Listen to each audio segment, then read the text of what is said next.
Un tema bastante más sencillo y bastante más rápido, ya vamos a ponerlo acá abajo, es el tema de los dividendos. La regla es la siguiente. ¿Cuándo el dividendo genera renta de fuente peruana? Cuando lo paga una empresa peruana. Dividendos generan renta de fuente peruana cuando son pagados por una persona jurídica domiciliada. Ahí parecería no haber mayor complejidad, simplemente lo leemos. El inciso D del artículo 9 nos dice lo siguiente: generan renta de fuente peruana los dividendos y cualquier otra forma de distribución de utilidades cuando la empresa o sociedad que los distribuya, pague o acredite se encuentre domiciliada en el país. Y a continuación la norma nos dice: o cuando el fondo de inversión, patrimonio fideikometido o el fiduciario bancario que los distribuya, pague o acredite se encuentre constituido o establecido en el país. ¿Por qué la ley hace esa referencia? ¿Por qué se refiere a esos tres vehículos? Los fondos de inversión, los patrimonios fideicometidos o los fiduciarios, los fondos de inversión o los patrimonios fideicometidos son fiscalmente transparentes. Cuando estos sujetos, simplemente lo pongo a un ejemplo muy sencillo. Imaginemos que yo tengo una persona jurídica peruana cuyo accionista es un fondo de inversión. ¿Ok? Cuando la persona jurídica distribuye el dividendo al fondo de inversión, ella no va a efectuar ningún tipo de retención. ¿Ok? Luego, cuando este fondo de inversión distribuya, será él el que tendrá que efectuar la retención que pudiese corresponder. ¿Ok? Entonces, en este caso, ¿qué es lo que tenemos? Una persona jurídica distribuye un dividendo y me adelanto un poquito. ¿Qué es lo que nosotros sabemos? Sabemos que cuando una persona jurídica distribuye dividendos en favor de otra persona jurídica, la persona jurídica que los recibe los considera como un ingreso no grabado, un ingreso inafecto. Los dividendos solo se graban en la medida que quien los percibe son sujetos no domiciliados o personas naturales, o sucesiones indivisas o sociedades conyugales. Entonces, si una empresa peruana distribuye dividendos a otra empresa peruana, la empresa que los recibe no los considera renta gravada. Recién estarán grabados cuando vayan a caer a manos de personas naturales o sujetos no domiciliados. ¿Qué es lo que la ley nos dice? La ley nos dice es que, imaginemos que tenemos un sujeto no domiciliado que percibe dividendos de una empresa peruana. Ese sujeto no domiciliado, cuando recibe el dividendo, eso para él es una renta de fuente peruana sujeta a gravamen, una tasa de retención del 4.1%. ¿Cuál es el otro supuesto? El otro supuesto sería, tenemos una empresa peruana y esta empresa peruana tiene, imaginemos, a 3 accionistas. Tiene un accionista persona natural, este es el extranjero, este es el Perú. Cuando haga la distribución en favor de esta persona, él está generando claramente una renta de fuente peruana y como es extranjero se le aplica una retención del 4.1. Adicionalmente tiene a una persona natural domiciliada, también renta de fuente peruana y también se le sujeta la retención del 4.1%. Y el tercer accionista es un fondo de inversión. Cuando se haga la distribución en favor del fondo de inversión, acá no va a haber retención de impuesto a la renta alguna.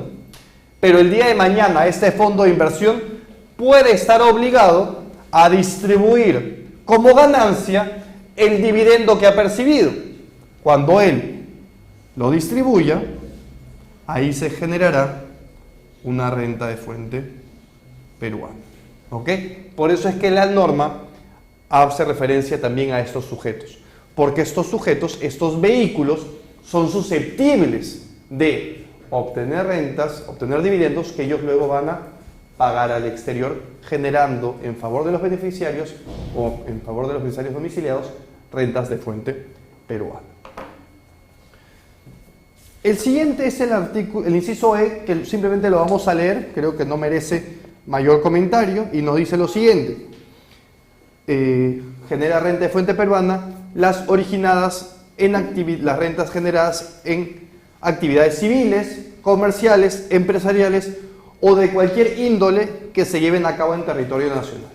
Ahí se reconoce un criterio de fuente. Si yo hago empresa en el Perú, pago renta en el Perú porque estoy utilizando los recursos del país para generar mi renta. El inciso F, siguiente inciso, nos dice las originadas en el trabajo personal que se lleven a cabo en territorio nacional. Una persona viene y trabaja en el país, su trabajo en el país generará renta de fuente peruana. Y luego me quería rápidamente detener en el H. El H nos dice lo siguiente. A ver, voy a borrar aquí. El H nos habla de las rentas que se generan con ocasión de las ganancias de capital por la venta de valores. ¿Ok?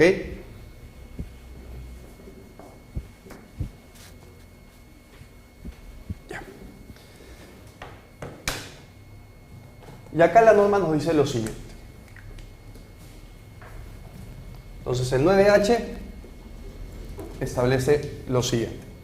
Son rentas de fuente peruana, las obtenidas por, y aquí la norma nos habla de tres conceptos. Enajenación,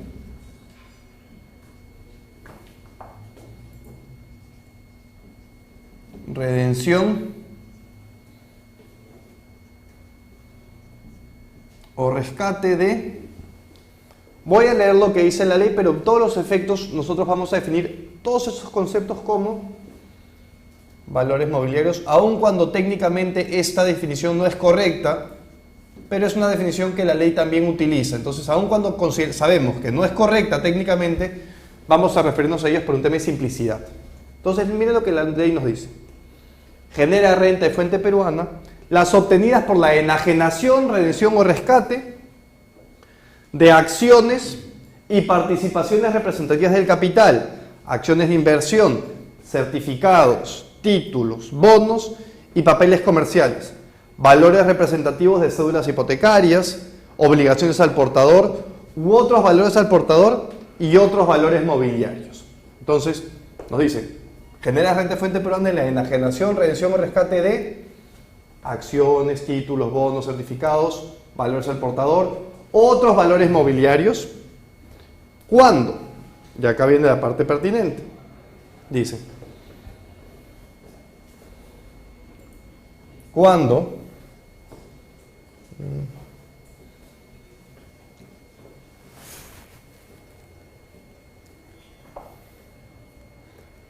Entonces dice, cuando las empresas, sociedades,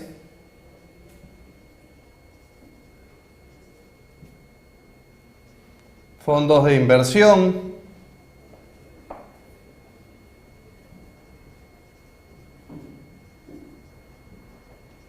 fondos mutuos,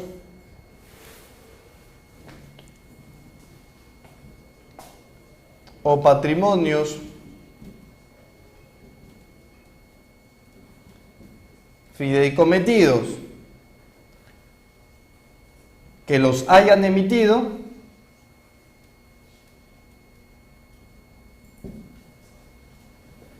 estén constituidos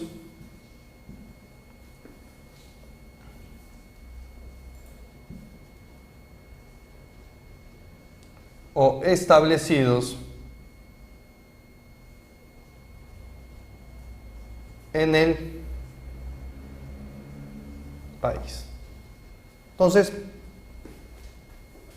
esta es la regla. Acá el criterio de vinculación se da cuando. Si yo tengo valores mobiliarios, eso será renta de fuente peruana en la medida que el sujeto que emitió estos bonos, certificados, títulos, acciones, sea un sujeto que está. Dense cuenta que la norma no alude a domiciliados. ¿Por qué no alude a domiciliados? ¿Por qué? Porque estos vehículos, las empresas y las sociedades pueden estar domiciliadas porque son personas jurídicas. Los fondos de inversión, los fondos mutuos y los patrimonios fideicometidos no pueden estar domiciliados porque como no tienen la condición de personas jurídicas, no son susceptibles de tener un domicilio. Por eso es que la ley al final nos habla cuando las empresas, sociedades, fondos de inversión, fondos mutuos de inversión en valores o patrimonios fideicometidos que los hayan emitido estén constituidos o establecidos en el país. ¿Ok? Entonces, no se alude al término domicilio, pero en todo caso, la empresa o sociedad para estar domiciliada tiene que estar constituida en el país, con lo cual terminamos llegando al mismo punto. Entonces, acá, ¿qué es lo importante? Acá lo importante es, tengo a una empresa peruana y este es el exterior, este es el Perú, y tengo una empresa que es mi matriz. Y esta empresa decide vender las acciones que tiene acá a un tercero, a otra empresa peruana. ¿Ok? En este caso, la empresa extranjera va a vender las acciones de una empresa peruana, acciones emitidas por una empresa peruana. En este caso, él generará renta de fuente peruana. ¿Por qué? Porque está vendiendo las acciones de una empresa constituida en el país. Acá el criterio vinculante es que la sociedad o empresa que haya emitido las acciones esté constituida o establecida en el país. ¿Ok? Y acá hay un tema importante. No sé si tienes un comentario sobre este antes de entrar a la renta indirecta. Acá hay un tema muy importante. Entonces, ¿qué es lo que sucede? Acá imaginemos tenemos una estructura de 2 niveles nomás. Pero ¿qué pasa si yo tengo un tercer nivel? Y esta empresa, digamos, yo sé, al amparo de este artículo 9H, que si yo vendo las acciones que tengo en esta empresa peruana, es decir, pongámosle nombres a las empresas, Z, W y X. Si W vende las acciones que tiene en X, W genera renta de fuente peruana. ¿Por qué? Porque está enajenando acciones que han sido emitidas por una empresa constituida en el país. Entonces, el grupo empresarial nos dice, ok, para salir del ámbito de aplicación de esta disposición, hagamos que Z venda las acciones que tienen W. ¿Qué es lo que W tiene? Solo tiene esta, solo tiene X. W es una holding company, es una empresa que lo que suele tener es simplemente acciones de otras empresas. Claro, bajo esta estructura, si Z vende las acciones de W, ¿qué es lo que nosotros tenemos? Un sujeto no domiciliado que solo tributa sobre sus rentas de fuente peruana, está enajenando las acciones emitidas por un sujeto constituido fuera del país. Ahí nos generamos renta de fuente peruana bajo el alcance del artículo 9H. Eso cambió. No, no es que eso cambió. Este supuesto, la ley peruana dijo no. Esto yo también lo quiero grabar. ¿Por qué? Porque tú al hacer esta operación, que Z venda las acciones de W, en verdad lo que quieres hacer es deshacerte de X. Pero lo estás haciendo para no caer dentro de este supuesto. Es decir, ¿qué es lo que estás haciendo? Estás haciendo una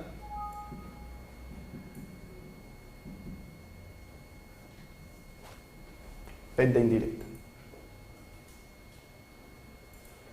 ¿Qué es lo que pasa? ¿Qué es lo que sucedió en nuestra ley? Nuestra ley en febrero del 2011 es modificada, la ley de impuesto a la renta. Y hoy día tenemos un artículo que ya no está en el artículo 9, sino está en el artículo 10. Y el artículo 10 del impuesto a la renta, el inciso E, si la memoria no me está fallando, sí, el inciso E del artículo 10 de la ley de impuesto a la renta, entonces esto sería, vamos a revisarlo a detalle, artículo 10, inciso E. Esto está vigente desde febrero del 2011, con una precisión muy importante en julio de ese mismo año. ¿Esto qué es? Esta es la venta indirecta de acciones, que fue algo bastante interesante que se incorporó hace algunos años, a propósito de un caso bastante sonado que se dio en la televisión. Entonces, ¿qué es lo que nosotros tenemos acá? Sabemos que si W vendía las acciones que tenía en X, eso es renta de fuente peruana, bajo los alcances del 9H. Entonces, sabíamos que eso era susceptible de que una operación cuando Z venda las acciones de W, eso no iba a generar renta de fuente peruana. Y por eso es que se incorpora esta figura de la venta indirecta. ¿Qué nos dice la norma de la venta indirecta? Y me voy a permitir un segundo borrar esto para plantearlo con un par de ejemplos, porque es una norma un poco complicada. ¿Ok? Entonces, esta norma que está vigente desde febrero del 2011 nos dice lo siguiente. A ver, señores, ¿qué es lo que yo voy a grabar? Voy a leer el gorro del 10E. Dice, el artículo 10 tiene como gorro: sin perjuicio de lo dispuesto en el artículo anterior, también se consideran rentas de fuente peruana, y nos dice el inciso de lo siguiente: las obtenidas, miren lo que se graba, por la enajenación indirecta de acciones o participaciones representativas del capital de personas jurídicas domiciliadas en el país. ¿Ok? Entonces, ¿qué es lo que yo estoy grabando? La venta indirecta. Yo no estoy grabando a Z por vender las acciones de W. Yo estoy grabando porque en esta operación realmente lo que se está haciendo es indirectamente se está vendiendo las acciones de una empresa constituida, domiciliada en el país. Entonces lo vuelvo a leer. Las obtenidas por la enajenación indirecta de acciones o participaciones representativas del capital de personas jurídicas domiciliadas en el país. Y la ley nos dice lo siguiente: a estos efectos se debe considerar que se produce una enajenación indirecta, y miren lo que nos dice, cuando se enajenan acciones o participaciones representativas del capital de una persona jurídica no domiciliada, como en este caso, Z vende las acciones de W, ¿ok?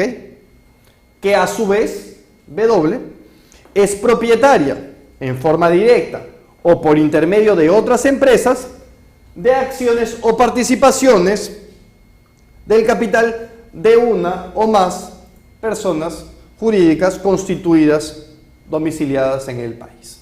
Entonces, lo que la ley te está grabando aquí no es la venta de W, es la venta de W en la medida que cuando yo vendo W, vendo X.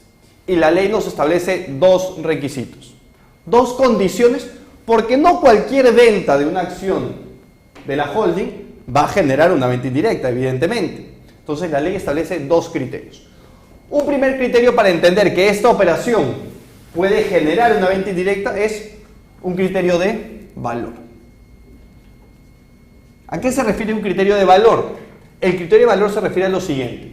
Imaginemos por un segundo este ejemplo. Tenemos una empresa Z que tiene acciones en una empresa W, de la cual es accionista al 100%, y esta empresa es dueña de nuestra empresa X. ¿Ok? Imaginemos por un segundo entonces que Z va a vender sus acciones en W. ¿Qué es lo que la ley te dice? La ley te dice, a ver señores, para ver si hay una venta indirecta, tenemos que ver cuál es la relevancia del valor de las acciones de X. Entonces la ley lo que te dice es, hay que buscar el valor de mercado de las acciones de X. Entonces, lo que tú tienes que hacer es lo siguiente: determinar el valor de mercado de las acciones que X tiene. Entonces, imaginemos por un segundo que el valor de mercado de las acciones de esta empresa, producto de una evaluación, es 1.000.000 de soles. ¿Ok? Y este señor es dueño del 50%. Y a su vez, W imaginemos que no tuviese ninguna otra acción, no tiene nada más en el mundo, solo tiene este vehículo X. En este caso es evidente que el valor de mercado de W va a ser 500.000. ¿Por qué? Porque él, en la medida que es propietario del 50% de las acciones de esta empresa, todo su valor de mercado está dado por la participación que tiene en esta empresa. ¿Qué es lo que nos dice la ley? La ley nos dice lo siguiente: a ver señores, yo solo voy a considerar que hay una venta indirecta si el valor de las acciones de la empresa peruana representa cuando menos el 50% del valor de mercado de las acciones de la empresa que está siendo objeto de enajenación. Entonces, ¿qué es lo que se tiene que comparar? Se tiene que comparar el valor de mercado total. Miren, eso es un proceso complejo. El valor de mercado total de las acciones de la empresa, de la empresa cuyas acciones se van a enajenar, en nuestro caso B-doble. Entonces tenemos que ver cuál es el valor de mercado total de sus acciones y comparar eso con el valor de mercado de las acciones de la empresa peruana operativa que él tiene en propiedad. Entonces, en este caso, ¿qué es lo que nosotros vamos a determinar? A ver, ¿qué porcentaje cuál es el valor de mercado de esta empresa? 1 millón de soles. ¿Qué porcentaje de ese valor de mercado le corresponde a B-doble? Solo el 50%, ¿no es cierto? Entonces, el valor de mercado de esta empresa, ¿cómo influye en esta empresa? Como esta empresa no tiene nada más, es evidente que la participación o el valor real de la empresa X en B-doble está en 100%, porque es lo único que yo tengo. Yo no tengo nada más. Si esta empresa realizase operaciones por su cuenta, más allá de ser accionista de esta empresa, el valor de mercado de sus acciones va a ser un poco más alto, ¿verdad? ¿Por qué? Porque tu único valor agregado no va a estar dado por tu tenencia de acciones acá abajo. Entonces, el primer supuesto que la ley nos dice es, oye, para que haya una venta indirecta, el valor de las acciones de la peruana de la cual tú eres titular, de manera directa o indirecta, tiene que ser cuando menos superior al 50% del valor de todas las acciones de la empresa. Entonces, imaginemos por un segundo escenario. ¿Qué pasaría si yo tengo a Z, 100% accionista de nuestra empresa B-doble, y B-doble tiene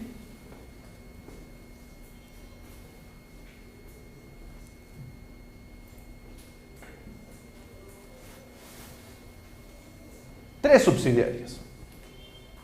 En este caso, es evidente que las otras dos subsidiarias que están fuera del país también le generan a B-doble parte de su valor de mercado. Entonces, en este supuesto, ¿qué es lo que nosotros tendríamos? Imaginemos por un segundo que el valor de mercado de B-doble va a ser 2 millones de soles.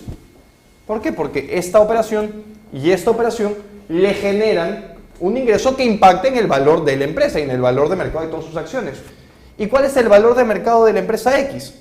El valor de mercado de esta empresa sigue siendo 1 millón. Y este sigue teniendo acá el 50%. Entonces, de este valor de mercado, ¿cuánto se le asigna a B-doble? 500.000. ¿Superamos el umbral del 50%? No, no lo superamos. ¿Por qué no lo superamos? ¿Por qué? Porque el valor total de B-doble es 2 millones. Y la participación real que B-doble tiene en X, al ser solo el 50%, solo la mitad del valor de mercado de estas acciones impacta en el valor de mercado de este acto. Entonces, en este caso, aquí, por ejemplo, cuando Z venda las acciones B-doble, no habrá venta indirecta, porque en eso no se supera el umbral del 50%. Este umbral lo que busca es que cuando tú vendas las acciones de B-doble, realmente estés vendiendo un valor principal que esté ubicado dentro del país, cosa que acá no sucedería.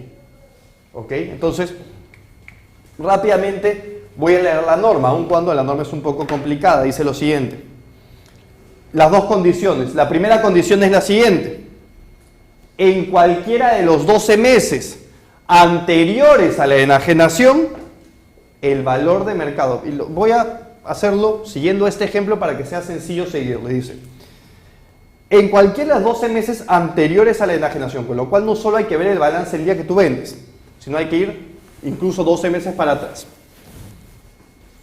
El valor de mercado de las acciones o participaciones de las personas jurídicas domiciliadas en el país, porque pueden ser muchos vehículos peruanos, pero lo que te dice es de las personas jurídicas domiciliadas en el país, de las que la persona jurídica no domiciliada sea propietaria en forma directa o por intermedio de otra u otras personas jurídicas, equivalga al 50% o más, y eso es importante entonces, en ese supuesto, ¿no?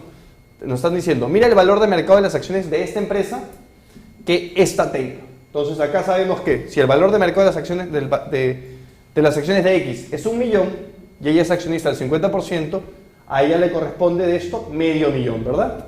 Y luego nos dice, en cualquiera de los 12 meses anteriores a la enajenación, el valor de mercado de las acciones o participaciones de las personas jurídicas domiciliadas en el país, de las que la persona jurídica no domiciliada sea propietaria en forma directa o por intermedio de otra u otras personas jurídicas, equivalga al 50% o más del valor de mercado de todas las acciones o participaciones del capital de la persona jurídica no domiciliada. Entonces, lo que tenemos que comparar es, las matemáticas son complicadas, en este caso son bastante sencillas. Sacamos el valor de mercado de X, que en sí ya es toda una complicación, lo multiplicamos por la participación que yo tengo, eso me va a arrojar un número. Si ese número, que en este caso es $500,000, es más del 50% del valor de mercado de todas las acciones de W, habrá una venta indirecta. ¿Por qué? Porque se entiende que cuando yo venda W, lo más importante que estoy vendiendo es X. Porque X le da más del 50% de su valor. Si no se supera ese umbral, no habría una venta indirecta. En este ejemplo, no habría venta indirecta. ¿Por qué no habría venta indirecta? Porque en la medida que W tiene otras subsidiarias y hace operaciones propias, el valor de mercado de sus acciones es de 2 millones. Y el valor de mercado que recibe de su inversión en X es solo $500,000. Acá el umbral queda en 25%, no superas el 50%. ¿Ok? Y un segundo tema que la ley menciona, entonces el primer criterio es el criterio de valor. El segundo criterio es un criterio de cantidad. Esto se modificó en julio y lo que la ley ahí te dijo es, para que haya una venta indirecta, no basta que vendas una acción. Tienes que vender cuando menos una participación de 10%. ¿Ok? Solo en la medida que la participación que se venda supere el 10% de esta empresa, no de la peruana evidentemente, sino de la extranjera, se podrá generar una venta indirecta. Entonces, esta es una norma compleja. Tiene disposiciones adicionales, tiene normas de presunción, hay supuestos en los cuales también se genera venta indirecta, por ejemplo, si se emiten acciones por debajo de su valor nominal, producto de capitalizaciones. Es una norma compleja, pero en todo caso esto es lo que se busca perseguir. Transferir o gravar la disposición indirecta de acciones de una empresa peruana. No sé si tienes algún... No.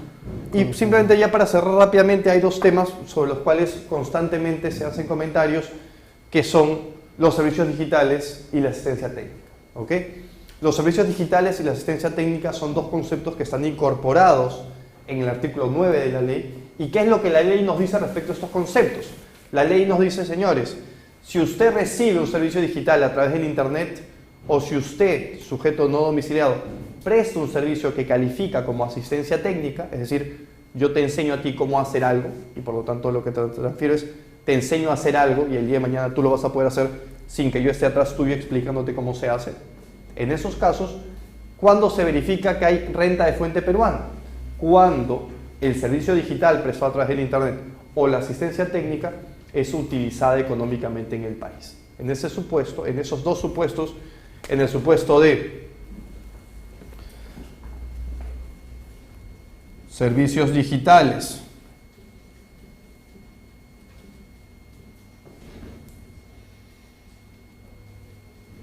prestados a través de Internet y asistencia técnica, ahí el criterio será la utilización económica. Hay una presunción de que si el pagador es peruano, que la utilización se ha dado en el Perú, pero el criterio al que alude la ley es utilización económica. Si el servicio digital prestado a través del Internet o la asistencia técnica es utilizada económicamente dentro del país, en esos casos habrá renta de fuente peruana para el sujeto que proporciona el servicio. Y eso es importante, ¿por qué? En el caso de la asistencia técnica, si a ti alguien te presta un servicio de asistencia técnica y viene al Perú, ahí tú tienes dos criterios, tienes dos supuestos. ¿Por qué? Porque la persona va a venir al Perú y estando en el Perú va a prestarte un servicio que calificaría dentro del 9E. ¿Por qué? Porque estamos hablando de una renta originada en actividades civiles, comerciales, empresariales o de cualquier índole que se lleven a cabo en territorio nacional, por ejemplo. Entonces, ahí tú tendrías que él viene al Perú y te presta el servicio en el Perú, pero si ese servicio adicionalmente califica como asistencia técnica, no se toma en cuenta dónde se prestó el servicio, sino la condición de asistencia técnica. Y eso es conveniente para el contribuyente. ¿Por qué? Porque la asistencia técnica tiene una menor tasa de retención, 15%, mientras que los servicios en general prestados en el país se sujetarían a una tasa de 30%. No sé si quieres complementar algo. Terminar creo con la renta indirecta. En la renta indirecta, la venta indirecta, tenemos el problema de que la norma hace referencia a el valor de mercado y dice, en tanto no se dicte el reglamento, el valor de mercado se aplicará el artículo 19 del reglamento de la ley de impuesto a la renta. Entonces, para determinar el valor de mercado nos remitimos al artículo 19 de la ley del impuesto a la renta. El problema es a qué artículo 19 nos referimos. Al artículo 19 vigente al 31 de diciembre del 2011 o al artículo 19 tal cual ha sido modificado actualmente, ¿no? El artículo 19 del reglamento de la ley del impuesto a la renta ha tenido una modificación. Entonces, ¿a cuál nos remitimos? ¿A cuál de los dos artículos 19? ¿Al anterior o al vigente? Nosotros creemos que nos tenemos que remitir al anterior, porque hace referencia al artículo 19 de la ley del impuesto a la renta como si ese fuese su reglamento. Consiguientemente, mientras no tenga una disposición que me remese o que me remita al artículo 19 modificado, tendremos que remitirnos al artículo 19 antes de su modificatoria.